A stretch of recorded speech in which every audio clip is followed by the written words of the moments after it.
The signal arrived at 4:17 Coordinated Earth time, hidden in a static storm from a neutron star 400 light-years away. It wasn't supposed to be heard. Not by humans, anyway. But on the dark side of the moon, in the deep silence of the Helix Array, the message pulsed with stubborn clarity, repeating every 22 minutes in a code that didn't match anything Earth had cataloged. Dr. Reza Lin, senior astrophysicist and the Helix Array's acting director, had been awake for almost 30 hours. The signal wasn't her field, but its refusal to degrade with distance gnawed at her instincts. Signals didn't do that, not unless someone wanted them heard. By someone, not necessarily by us. In the glass-walled observation chamber, the data unfurled like a slow-moving virus. Alien, complex, rhythmic. Lin watched the quantum decryptor chew through layers of modulation, eyes scanning rows of probabilities. "There's intent," she said to no one, her voice low. "This is shaped." Her assistant, Elon Moretti, entered behind her, balancing 2 cups of cold Stim's AF. "They're calling it the Halo Pulse. Trending already." "It's not a pulse," she muttered, accepting the cup. "It's a scream." The analysis confirmed what she feared. The signal wasn't just structured. It was compressed language, followed by high-frequency imaging that resembled schematic designs. It wasn't an invitation. It was a distress beacon, older than any Earth signal system, yet sophisticated in a way that made human tech feel like stone tools. Within hours, the signal had reached the World Science Council in Geneva, then leaked to every corner of Earth's DataNet. Lin was flown back to Earth aboard a military carrier, forced into silence by government protocol. She understood the necessity. Panic was a more dangerous contagion than any interstellar threat, but the truth was too big to suppress. People didn't just want to know if we were alone. They needed to. A week later, at a classified summit beneath the Arctic crust, humanity's best minds stood divided. Some argued it was a ghost signal, remnants of a civilization long dead. Others feared it was bait, something meant to draw curiosity from civilizations not yet mature enough to protect themselves. Only one person in the room didn't speak at all, Commander Isla Vance. She didn't look like much. Compact, calm, every movement deliberate. Her file, which Lin had only glimpsed during the shuttle ride, was mostly redacted. Black Ops, deep space recovery, psychological resilience scores, off the charts.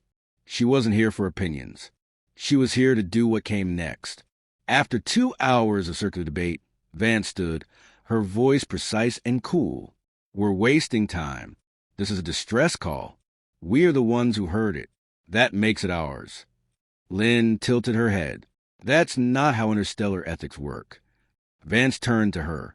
"Is that a law or belief?" There was no good answer. Earth's decision came down not to consensus, but fear. If there was something out there worth fearing, it was better to face it on our own terms. A single mission, cloaked under the guise of deep field exploration, would be dispatched to locate the source. A hand-picked team. One ship. They named it Resonance. The craft was unlike anything that had left Earth orbit, a hybrid of human and speculative alien design, utilizing entanglement logic from the very signal it was built to investigate. Half the ship's propulsion system was based on mathematical guesses and intuition. The rest was stitched from known tech, experimental drives, and neural control systems pioneered by a fringe AI collective in New Tokyo. The crew was lean, 8 individuals, each with unique purpose. Lin was there, not just as a scientist, but as a signals interpreter. Her mind had begun mapping the structure intuitively. She felt the message more than she understood it, a rhythm that lived behind her eyes even in sleep. Commander Vance naturally led the mission. Alexei Ward, the systems engineer, had grown up building ships in orbit while watching his father die slowly from vacuum exposure after a failed hull repair. He spoke to machines like they were family. Dr. Mara Saeed was exolinguistics and pattern cognition. She had once cracked a Martian colony's rogue AI using a dead Sumerian dialect. Her eyes were tired but alert, always mapping, always decoding. There were others, pilot, medic, a pair of silent security operatives, but they rarely spoke in briefings. Only Vance kept everything locked behind a gaze that dared the universe to blink first. Launch day felt less like triumph and more like resignation. Earth watched with held breath as resonance vanished into black, riding on a slipstream that should not have existed. A theoretical gap opened by folding space-time with equations buried an alien message. On board, there was no ceremony, no speeches. The crew buckled in, systems engaged, and time folded like cloth. The jump took 3 minutes by ship time. For Earth, they were gone nearly 2 weeks. Resonance reappeared near a dead system, once a vibrant binary, now reduced to one cold, red dwarf in the scorched ruins of a planetary ring. The signal pulsed stronger here. They weren't just near it. They were inside its echo chamber.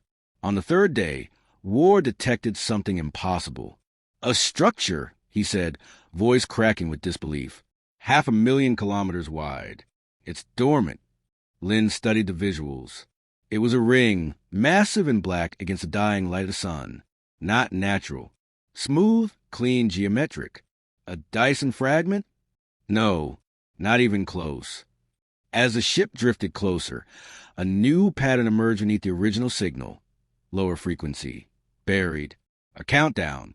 What's it counting down to? Morrow whispered. Arrival, said Vance, eyes locked on the display. The crew froze. Lynn could feel it in the air, the shape of something vast and not human, turning its attention toward them. No words, no direct contact, just presence. And then the signal changed. A second message layered over the first. Simpler, visual, images of stars, of ruins, of burned worlds, flashes of warning. Vance didn't wait. Back us out. Now. But the drives hesitated. Ward slammed his hand against the console. It's like it doesn't want to leave. The ship trembled. Lynn felt the pressure build behind her eyes again. But it wasn't fear. It was connection. The message was evolving, adapting. It had found someone listening. In her quarters later, Lynn replayed the images, slowed them, inverted their spectrum. One stood out.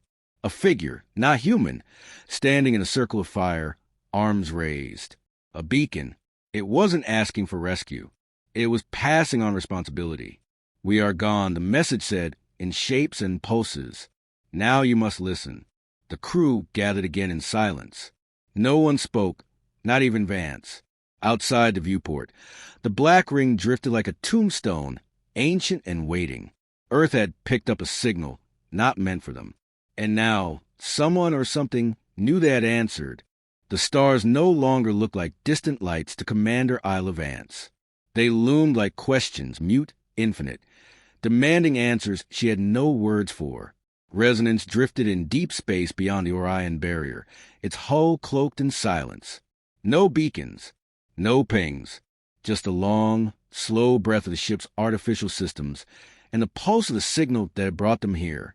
Vance moved through the central corridor with the same unshakable purpose she carried into every war zone and orbital descent. Her boots made no sound.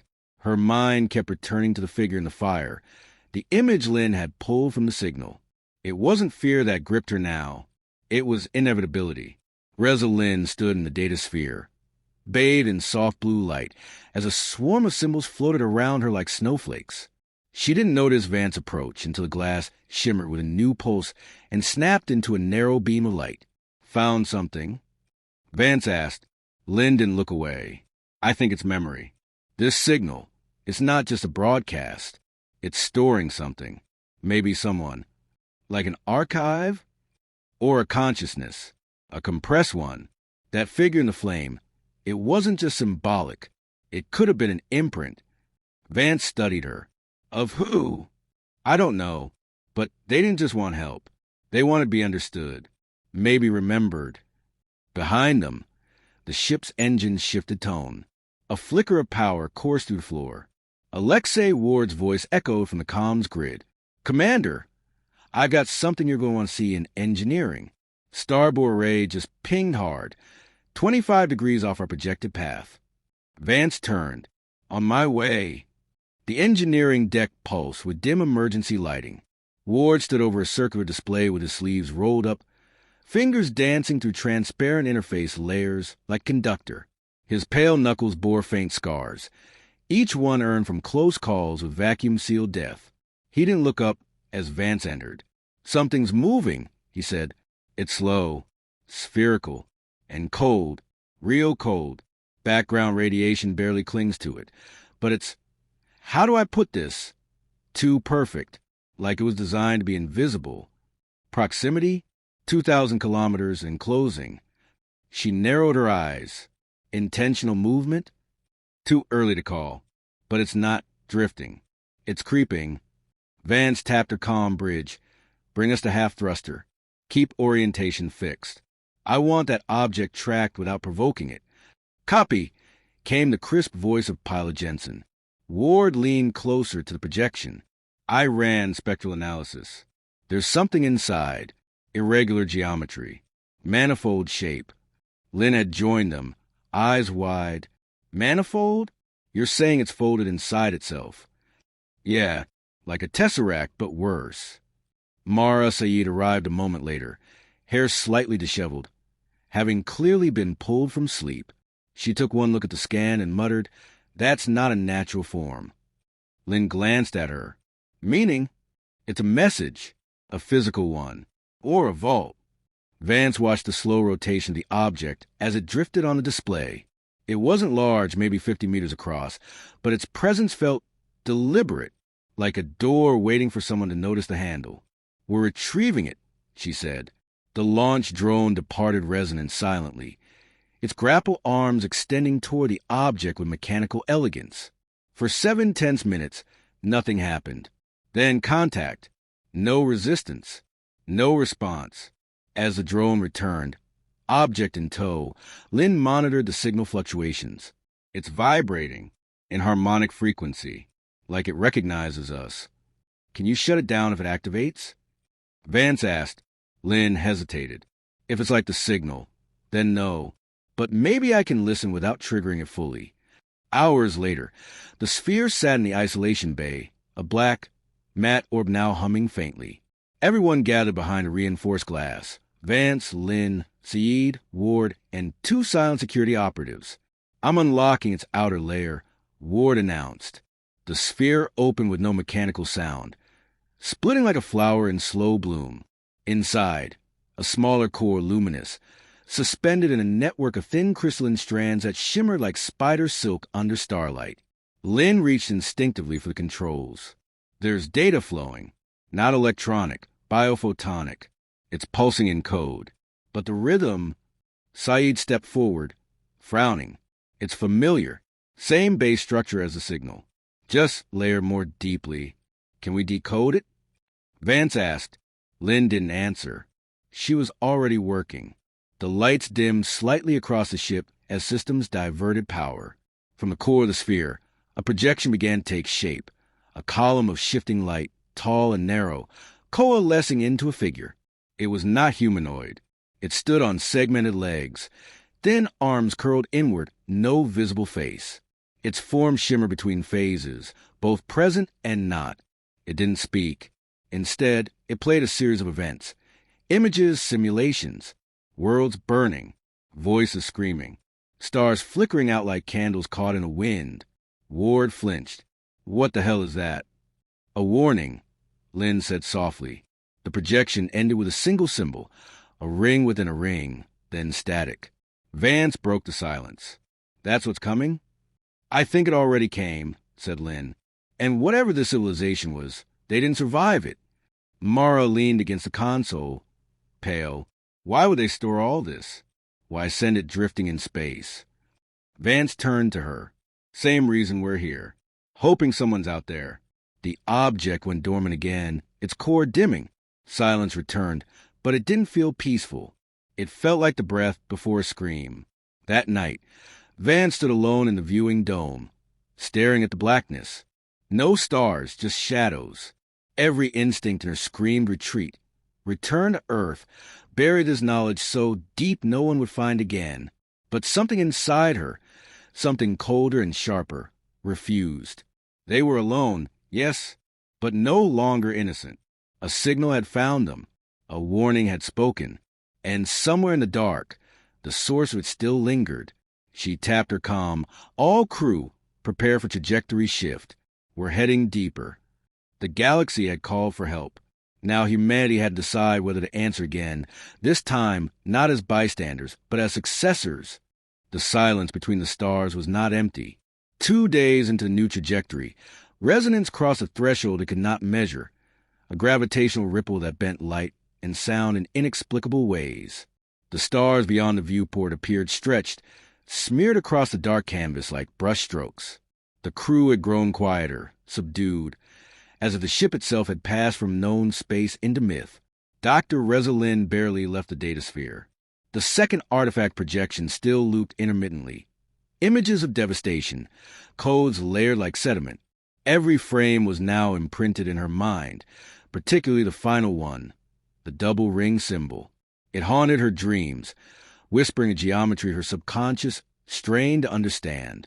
Commander Vance maintained her unflinching routine, briefings, patrols, systems checks, but there was a new tautness in her posture. Something watched them. She felt it like static behind her eyes. They had opened a door, and something had seen the light spill through. Alexei Ward's engineering reports grew more erratic. The ship's neural core had begun shifting parameters without input. Not failures, adaptations. Circuit trees were rearranging themselves. Sensor data rewritten in real time.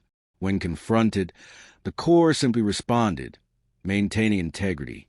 But the systems didn't feel like they belonged to humanity anymore. On the 5th day, the signal reactivated, unprompted. This time, there were voices. Not alien. Human. Lynn and Mara Saeed scrambled to isolate the channel. The static resolved slowly. Too slowly, until words emerged in fragmented cadence. This is the ISV Tyrannies. Do not respond to the signal. It is not a call. It is a chain it binds. Ward's voice cracked over the intercom. That ship's not in any Earthfleet records. I checked every archive. It won't be, Lynn whispered. Tyrannies was one of the Black Flight initiatives. Canceled decades ago. Mara looked up sharply. No, it disappeared.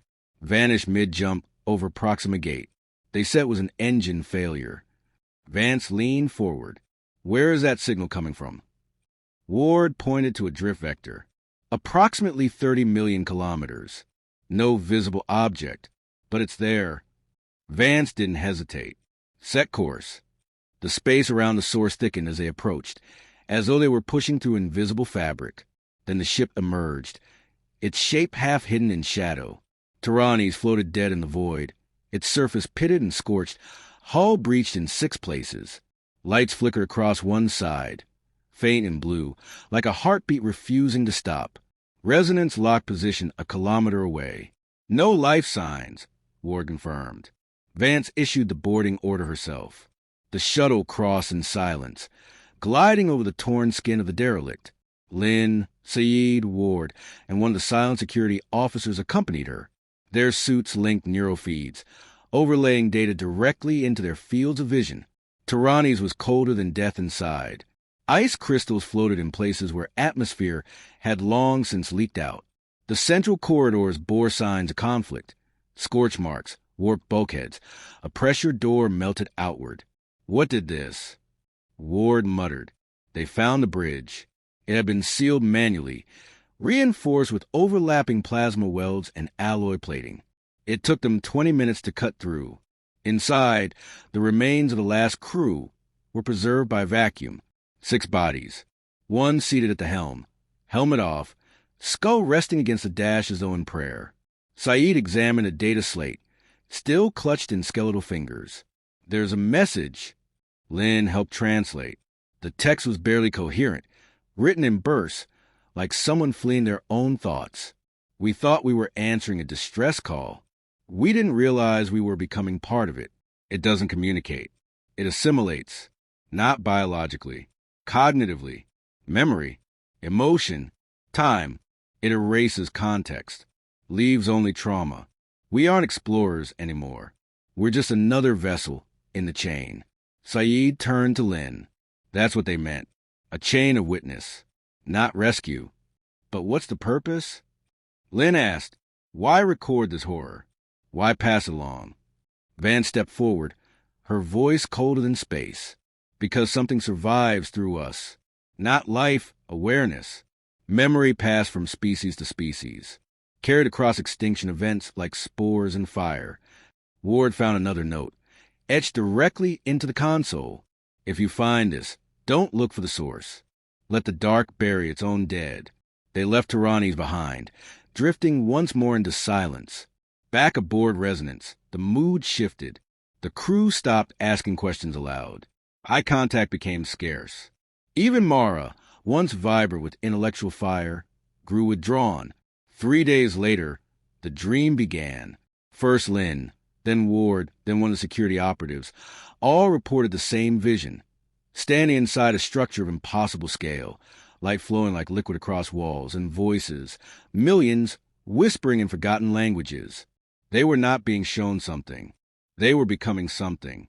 Saeed finally put words to it. The message isn't just communication. It's conversion, a mimetic virus, a cultural infection. Lynn shivered. But it's not malicious. It's desperate, like it doesn't want to be forgotten. Vance watched them all from a distance. She hadn't dreamed, or if she had, she refused to remember. Her discipline remained unshaken. Her presence the ship's last anchor to normalcy, until the object appeared. No sensors detected it. It didn't enter by vector or drive. It simply was, floating beside them, black, angular, symmetrical. It bore the same double-ring insignia etched into Tyrannies' console. Contact. Lynn asked breathlessly. No response. Ward said, no signal. It's inert. Or waiting, Mara murmured. Vance stared at the object for a long time, then turned to Lynn. Do you feel it? Lynn nodded, slowly. It's the end of the message. The object pulsed once. Then again, a final signal. A coda. Images flooded the ship systems. An entire history downloaded in seconds.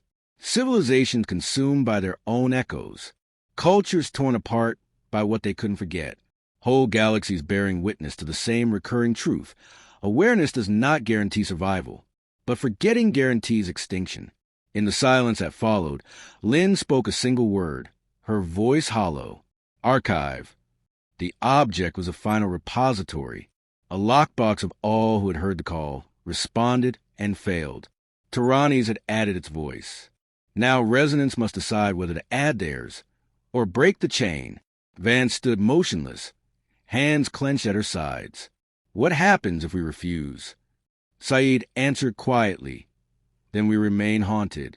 And one day, someone else hears it, and it starts again. Ward leaned against the console. Is that mercy or madness? No one replied. The object drifted silently, waiting. Isla Vance stood before the archive.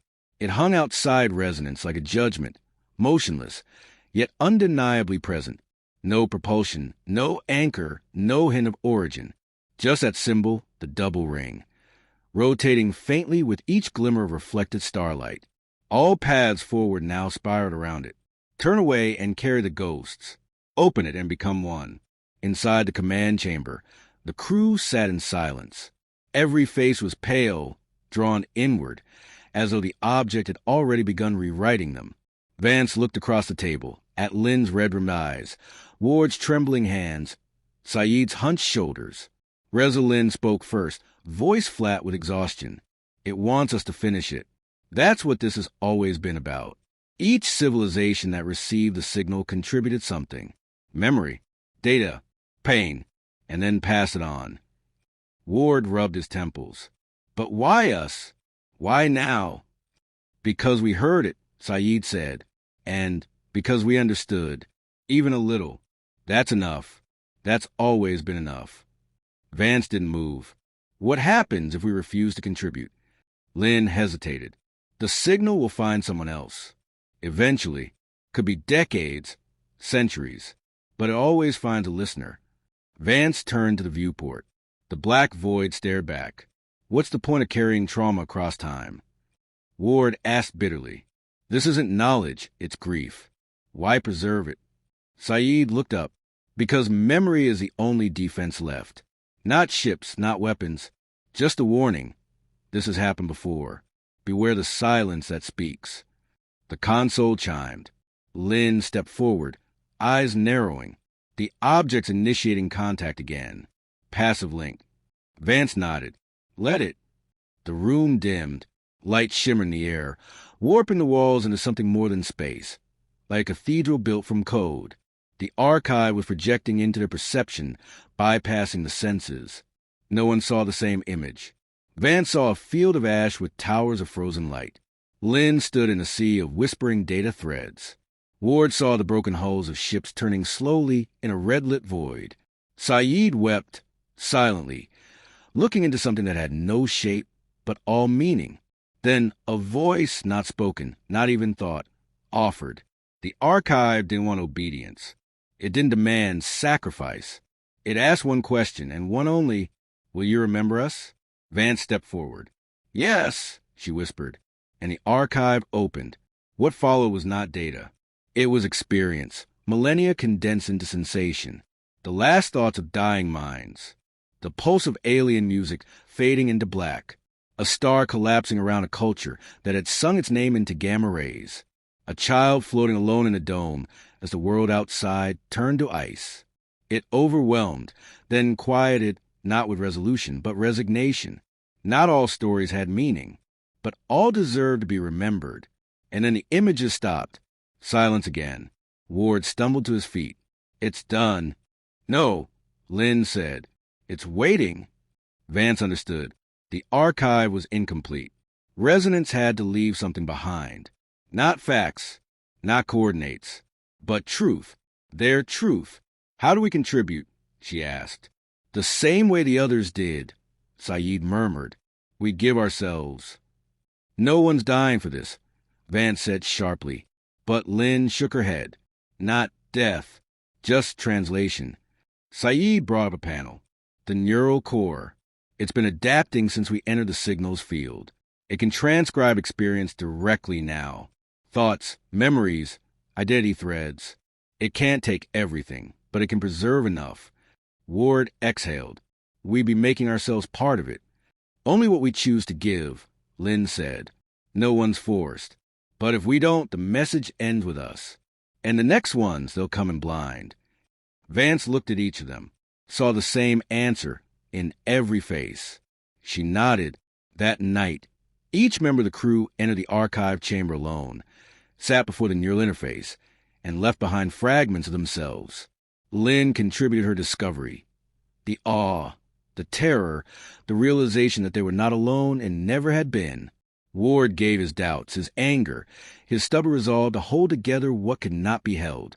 Saeed offered her sorrow, the understanding that survival without memory was not life, only repetition. Vance sat last. She didn't close her eyes. She let the machine take her as she was, commanding, flawed, human. She gave it not wisdom, not knowledge, but conviction.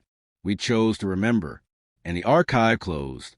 The object faded from their view, not through acceleration or cloaking, but as though it had never been there. The stars returned to normal. The ship's system stabilized, and a quiet clarity settled over resonance. Later, Lynn stared into the infinite stretch ahead. It's not over, she said. Vance joined her. No, but we're no longer passengers. We're part of the story now. Saeed entered behind them, carrying a new signal profile. We've modified our beacon. It carries a fragment of the archive structure. If someone else hears the signal, they'll know, Ward said, emerging from the lift. They'll know we were here. The ship turned slowly, its thrusters whispering into motion. They left no monument, no last message etched into stone.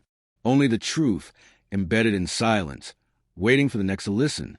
The galaxy had called for help, and humanity had answered, not with fire, but with memory.